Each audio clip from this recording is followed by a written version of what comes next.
95 pension से जुड़े तमाम अपडेट्स आपके साथ शेयर करने जा रहे हैं और आप सबको बताने जा रहे हैं कि धैर्य खोने की आवश्यकता नहीं है।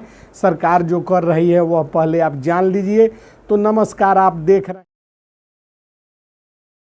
और मैं हूं आपका दोस्त, आपका होस्ट, आपका जो है कि सब कुछ, आपका जो है कि एंकर रंजीत कुमार। तो आज की सबसे बड़ी खबर ईपीएस 95 पेंशन से जुड़ा सवाल और सरकार का जवाब आपको बताए उससे पहले इसी चैनल के माध्यम से रवीश कुमार और सुधीर चौधरी जैसे बड़े बड़े जो है कि न्यूज़ चैनल, नेशनल मीडिया में काम करने वाले एंकरों ने जो है कि आपको स्पष्ट रूप से बताया है कि आपके पेंशन की राशि बढ़ेगी। सरकार जो है कि इस पर अंतिम निर्णय लेगी। उसके बाद भी कुछ हमारे अभिभावक, पिता, तुलादरणीय गार्जियन लोग जो हैं कि उनको अविश्वास होता है, तो उनसे जो है कि हम क्षमा प्रार्थी हैं और उनको जो है कि पुनः आग्रह करते हैं कि विश्वास खोने से जो है कि दुनिया नहीं चलती। यह दुनिया जो है कि विश्वास और आशा पर टिकी हुई है, इसलिए धैर्य बनाए रखें। तो जी हाँ, पेंशनर जो अपने ज़िंदगी का सुनहरा दौर मेहनत और पसीने से देश को समर्पित कर चुके हैं, आज वृद्धावस्था में उम्मीद लगाए बैठे हैं कि सरकार उनकी पेंशन कब बढ़ाएगी। दोस्तों, ईपीएस 95 के तहत देश भर में लगभग 65 लाख पेंशनर्स आते हैं, जो कि और ट्रेड यूनियन के कर्मचारियों को जोड़ने पर यह संख्या 78 लाख के करीब पहुंच जाती है। इनमें अधिकांश जो है कि पेंशन 1000 से 2500 रुपये तक जो है कि उठाते हैं। सोचिए, जब महंगाई आसमान छू रही हो, दवाइयों के दाम रोज़ बढ़ रहे हो, दूध सब्जी महंगी हो चुकी हो, तब कोई बुजुर्ग 1000 रुपये में हमारे अभिभावक, हमारे गार्जियन कैसे गुजारा कर सकेंगे। सरकार की ओर से जो है कि समय समय पर समिति की बैठकें होती है, रिपोर्ट तैयार होती है, फाइलें इधर से उधर जाती है, लेकिन पेंशन आज भी उसी जगह खड़े हैं जहां सालों पहले थे और पेंशनर्स की कठिनाइयों का जो है कि निपटारा सरकार करने में अब तक असफल रही थी। बाज़ाब्ता इसको लेकर प्रधानमंत्री मोदी बार बार आते हैं सामने और जो है कि स्पष्ट रूप से घोषणाएं कर देते हैं और चले जाते हैं। उसके बाद खाते में वही राशि आती है जो पहले से मिल रही है। इसी सब को लेकर हमारे सूत्रों के द्वारा जो है कि प्रधानमंत्री मोदी के निजी सचिव ब्रजेश मेहरोत्रा से संपर्क स्थापित कर तमाम विषयों पर जो है कि बड़ी मुश्किल से जानकारी एकत्रित किया गया है, जिसमें जो है कि सहयोग किए हैं रवीश कुमार जी और सुधीर चौधरी जैसे बड़े न्यूज एंकरों के माध्यम से सवाल पूछे गए हैं और उन सवालों का जवाब जो है कि सामने आया है। सरकार की ओर से जो समिति गठित और बैठकें होती है, रिपोर्ट तैयार होते हैं, फाइलें इधर से उधर जाती है, लेकिन पेंशनर्स आज भी उसी जगह खड़े हैं जहां सालों पहले थे। लोग, हमारे सूत्रों ने पूछा है कि क्या ये न्याय है, क्या ये उनके योगदान का सम्मान है।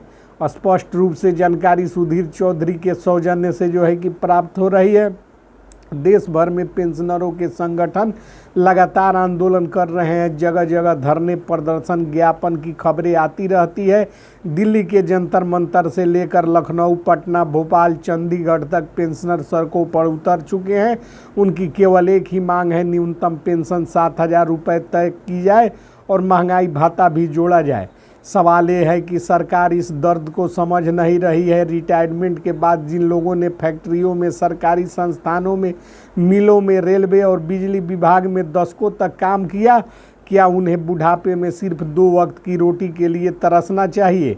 आज जब देश की आर्थिक प्रगति की राह पर देश है और करोड़ों की योजनाएं बन रही है और नेताओं और अफसरों की तनख्वाहें बढ़ाई जा रही है, तब ईपीएस पेंशनरों को क्यों भुला दिया गया है? क्योंकि क्या उनका योगदान किसी काम का नहीं था?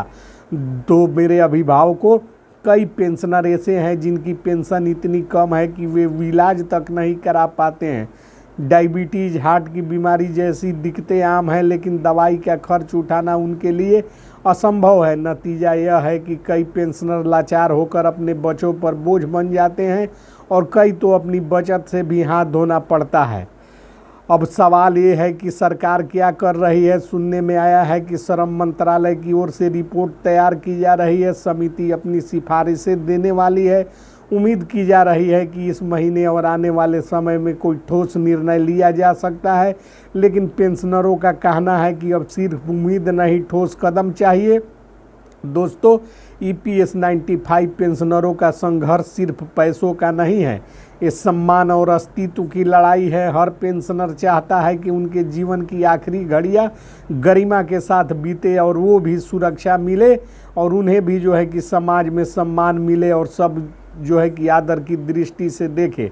आज जब हम ये रिपोर्ट आपके सामने रख रहे हैं तो हमारे चैनल के ही संदेश है। सरकार को जो है कि अब तुरंत निर्णय लेना चाहिए। ईपीएस 95 पेंशनरों को न्यूनतम पेंशन 7,500 रुपये पेंशन और महंगाई भत्ता मिलना ही चाहिए, यही उनका हक है।